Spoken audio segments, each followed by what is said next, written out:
बिस्मिल्लाहिर्रहमानिर्रहीम। जी नाज़रीन, मैं हूं Mohammad Ali Khan SM agri TV के साथ।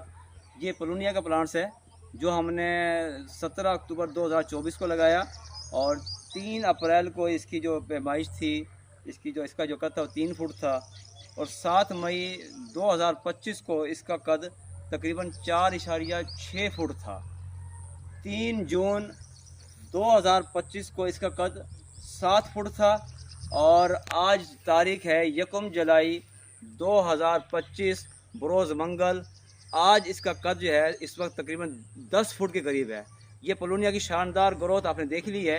अगर आपको प्लांट्स या पौधे, बीज वाले पौधे या आपको कलमों से तैयार शुदा पौधे चाहिए या आपको मज़ीद किसी भी किस्म के सागवान, ऑस्ट्रेलियन रेड सीडर, मोहागनी और दीगर पौधे चाहिए हो तो आप हमसे रब्ता कर सकते हैं। 0300 9638 477 0303 814 2664।